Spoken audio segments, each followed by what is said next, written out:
دور حاضر کے اندر جتنی خرافات بدعات موجود ہیں ان کی اگر غور کیا جائے تو ایک بنیاد یہ بھی بنائی جاتی ہے کہ جو دنیا سے چلا جاتا ہے وہ دنیا میں نعوذ باللہ آتا جاتا ہے۔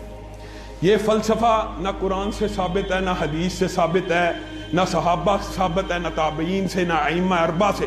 ایک طویل عرصے تک کبھی فوت شدہ واپس نہیں تھا آیا، لیکن یہ فلسفہ بھی اچانک گھڑا گیا۔ یاد رکھیے، جو بندہ جنت میں چلا جائے گا، میں آپ کو صحیح حدیث بیان کروں، اس سے پوچھا جائے گا دنیا میں جانا، کہے گا میں نہیں جاتا۔ میں کیوں جاؤں؟ بڑی مشکل سے جنت حاصل کیا، نہیں جاتا۔ اس سے پھر پوچھا گیا جانا چاہتا، نہیں جانا چاہتا۔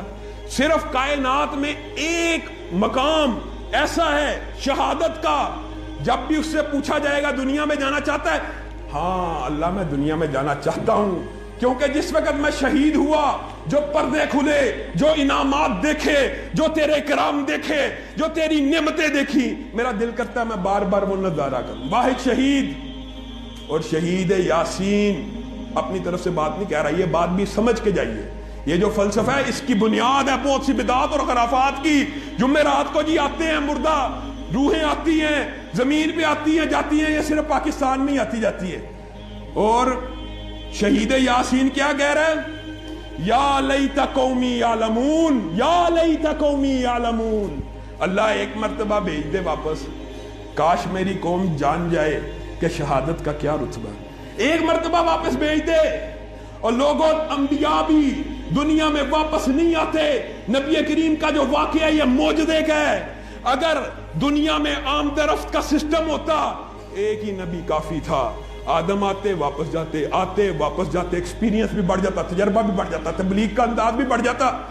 اور ایک بات معاشرے میں جو پھیلاتے ہیں جی یہ شہید زندہ، ان کو مردہ نہ کو، اس فلسفے کے بنیاد پہ جی شہیدوں کی جو ہوتی ہے نا، شہید آتے جاتے ہیں۔ ذرا ایک بات، اللہ قرآن میں کہہ رہا ہے شہید یاسین التجا کر رہا ہے مجھے واپس بھیجو، اللہ نہیں بھیجتا، لیکن بالفرض ان کی یہ بات من گڑت خود ساختہ مان لی جائے، شہید صاحب واپس آ رہے ہیں اور بیوی نے شادی کر لی۔ شہید کی بیوی شادی کر سکتی ہے کہ نہیں؟ کر سکتی ہے۔ شہید کی وراثت تقسیم ہوتی ہے کہ نہیں؟